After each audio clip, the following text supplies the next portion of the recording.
So next in line is John. Hi, Sharon. Hi, John. So tell me a bit about the image. So the image is Whitley Pier, and there's a little bit of a lighthouse you can kind of climb up to.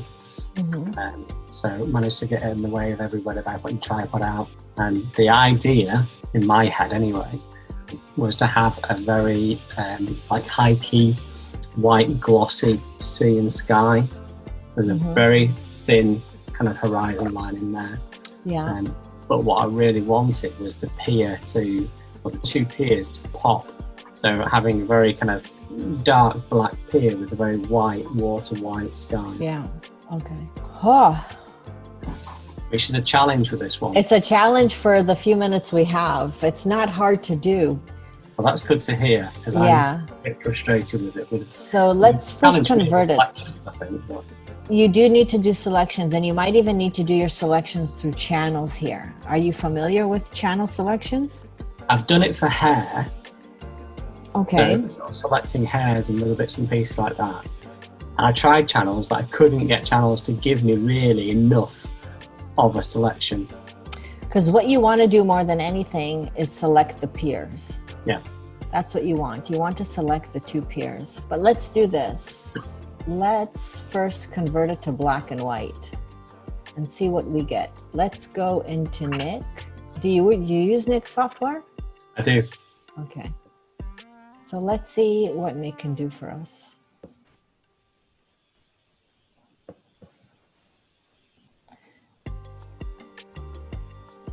Okay. So this is very high key and the sky is blown out. I don't like what it's doing there. This is a bit more. Is this more of what you had in mind? The sky and the water is very much getting there. And I've tried it with Nik myself and with the control points. Yeah. But the challenge is, to some degree, the pier. It's also the shadows that's casted by the pier as well. Yes. Okay.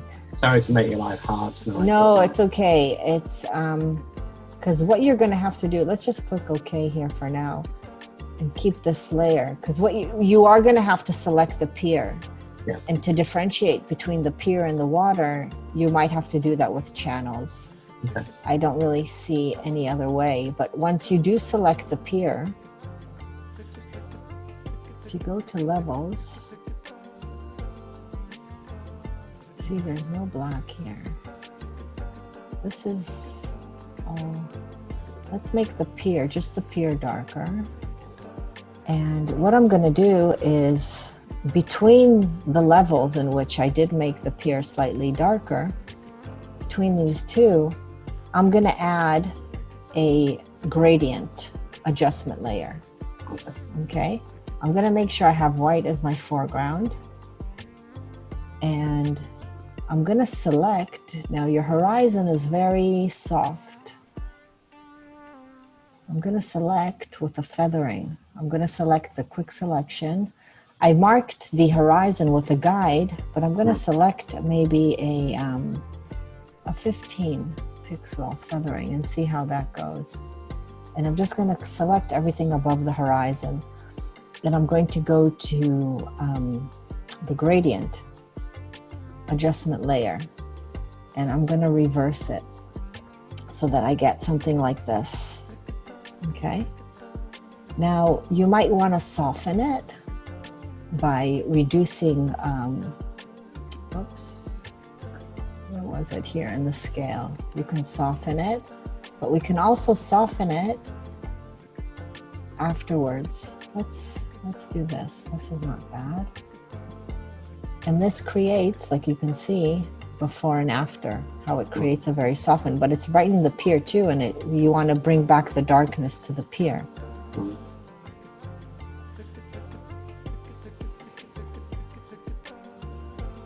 So this is where you're going to have your pier selected and bright and darken it and only mask in the pier. So if I hide this, now I'm just going to use a brush here because you're going to want to select it with channels. Yeah.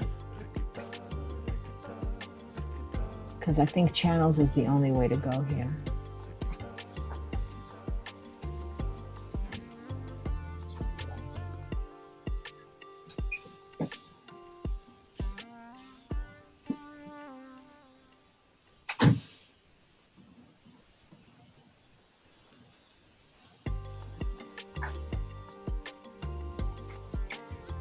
You do want a dark shadow because it will lead you in, or not. You can actually control the shadow as you like.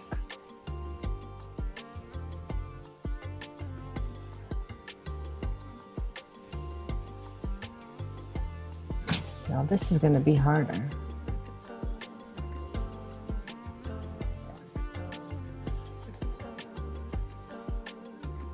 Because you're getting the water.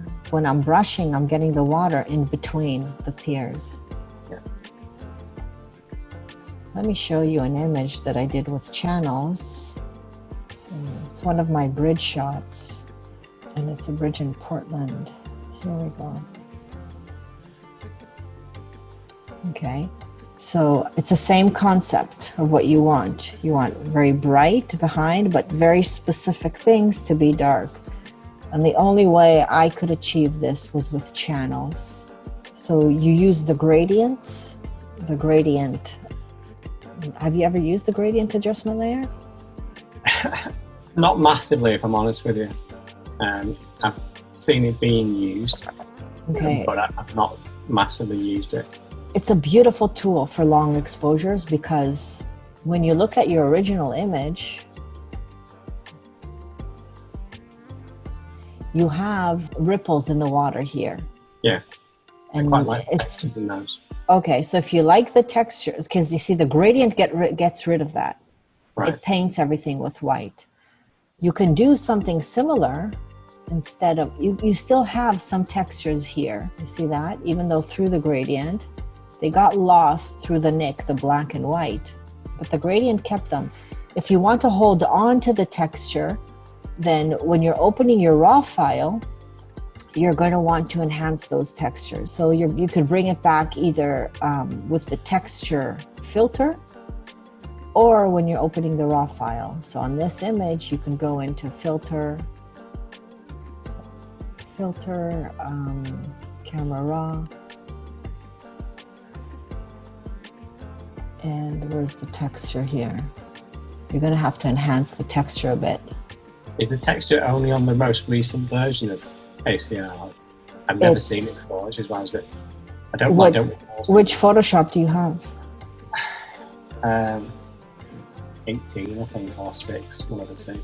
No, yeah, I think it started from 2000 or 19. It's either 19 or 2020. Right, they have the texture. But you can also increase the structure in Nik. Yes. Okay, very similar.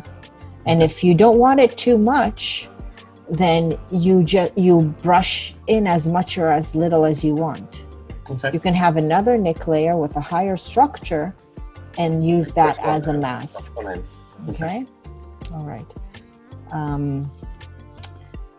Patrick is saying, how about an alternative using a curves layer to toggle the mask layer icon, not to curves icon, click color range, eyedropper.